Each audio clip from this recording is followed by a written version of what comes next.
Dave Hall was very familiar with the whole treasure hunting thing. In fact, walking around the regional park in Maryborough, Australia, looking for something special hidden underground was one of his favorite pastimes. But one day, he succeeded much more than he expected. In 2015, Dave came across this strange rock pictured while on his usual walking route. At first, it was difficult for him because he could not put his hand on it. But after a while, he managed to get the rock out. He knew that there was something strange about this rock. Besides its surprising weight, Dave had a good intuition about these matters. He suspected there was something special here, but he didn't want to develop too many illusions. Dave took home what he thought was gold ore and set to work trying to break it up. He tried everything he could, but the object was incredibly powerful. He even hit it with a hammer, which failed to scratch the surface. Not sure what to do with this block of rock, Hall stored it in his home for the next 4 years, hoping to one day extract all the gold it contained. It wasn't until 2019 that he put it in his bag and went to the Melbourne Museum. Before we continue, make sure to subscribe, hit the like button, and click the notification bell for more amazing stories. There, Hall met the geologist Dermot Henry, who is responsible for testing the samples that visitors bring to the museum. A large part of his job involves examining possible meteorites to verify their authenticity. The examination of meteorites is considered an important part of the field of geology and astronomy, and it contributes to our unique understanding of the solar system and the process of star renewal. Of course, the examination of the meteorite samples was serious and comprehensive. More than anything else, even after working at the museum for 37 years and examining thousands of samples, only 2 of them turned out to be real meteorites.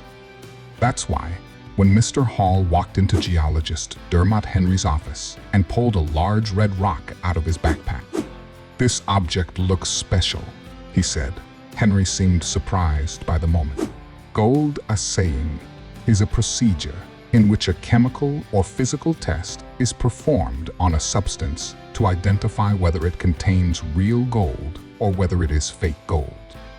The test is done in different ways and according to the need. In fact, rock testing can improve our knowledge of the land, understand the chemical and physical profile of rocks and minerals, and assist in the restoration processes of ecological sites and geological areas. Also, rock testing may also be used in the field of production and design of new materials, manipulation of materials, and various technological development studies. The rock had this carved, bumpy look, Henry noted. This is created when they pass through the atmosphere. They melt from the outside, and the atmosphere sculpts them. Could it really be an authentic object?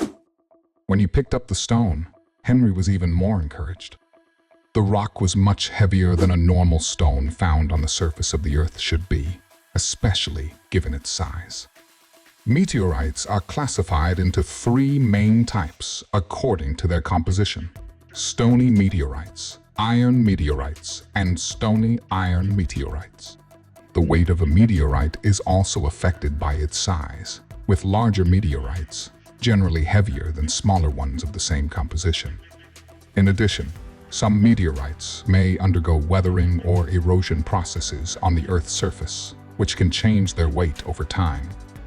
Overall, while not all meteorites are heavy, certain types, especially iron meteorites and larger iron meteorites, can indeed be quite heavy due to their dense composition and metallic content.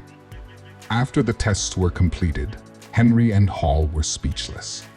The red rock was a meteorite, and even more fascinating, its age was extremely impressive. It is estimated that it was 4.6 billion years old. The geologist cut the meteorite using a very sharp tool, a diamond saw. What they saw was more impressive than anything the scientist had seen in his many years of work.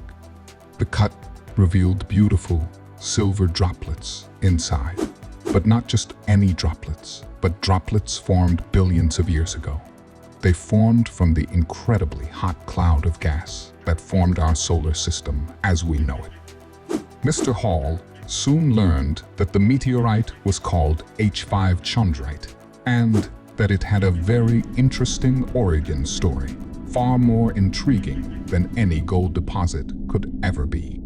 4.6 billion years ago, the universe was very different from what it is today. It was made up of tons of the same rocks, chondrites, that surround the sun. Looking at this meteorite was almost like looking at the origins of life itself. These pieces of chondrite eventually joined together to form Earth and the other rocky planets. Fortunately, some of this fascinating material still remains. Most of the remaining chondrite is today in the belt between Jupiter and Mars, and every now and then, two pieces collide, resulting in a unique event. When this celestial collision occurs, the impact sends fragments of that particular rock toward Earth. Thus, the piece of chondrite discovered by Mr. Hall began to make its way to Earth. Due to the lack of alteration, it is likely that this piece has only been on Earth for less than 200 years, so it is likely that someone saw this rock fall. Indeed, residents of Maryborough in the 1950s reported seeing special fireballs across the night sky in their area. Modern experts are curious about whether Dave Hall's discovery can be linked to an extraterrestrial discovery in a nearby town. In September 1969, there was loud talk in the village of Murchison in the state of Victoria, Australia, about a mysterious meteorite flying across the sky. Of course, the meteorite spoke for itself as it entered the atmosphere with a loud fanfare that must have come from another world. After the meteorite hit the Earth, people went around the whole area to look for its remains. The Murchison community collaboratively and methodically scanned the Earth, hoping to identify some extraterrestrial debris. Local residents found plenty of shards that probably came from space, most of them charcoal gray in color and with clear grooves, as if they were made of workable clay. But there is another feature that has caught the attention of rock researchers. For some reason, the rocks smelled like a New Jersey skunk. The rock fragments were described as having an odor reminiscent of tar or strong alcohol, an odor similar to denatured alcohol. It was very strange. While some had to almost hold their breath, others were not bothered by the smell of the meteorite. According to Kay Ball, president of the Murchison and District Historical Society, some residents thought the rock smelled like wet hay. The meteorite caught everyone's attention, as piles of particles were sent to research institutes around the world. Professors and scientists around the world were eager to observe them closely. After crushing a marble-sized piece of celestial rock, David Diemer, a research professor of biomolecular engineering at the University of California, Santa Cruz, wrote that he noticed a strange pungent smell coming from the crater, smoky, dusty, and sour at the same time. In his book, First Life, Discovering the Connections Between Stars, Cells, and How Life Began, David Diemer goes on to say that in his opinion, the smell resembles a cigar butt or the contents of a vacuum cleaner bag. If we remember these detailed descriptions of the smell, as if they were taken directly from a description of a luxury perfume, we know that the sense of meteorites changed during the time that the pieces of rock remain on the surface of the Earth. It all depends on the circumstances in which the fragile rocks are placed. When meteorites reach Earth, they bring with them a wealth of information about star formation and other mysteries of the universe. They are like solving a mystery from another world.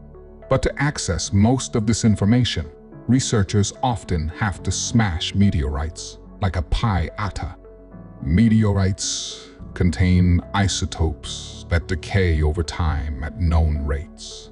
By measuring the abundance of these isotopes, scientists can determine the age of the meteorite and, by extension, the age of the solar system.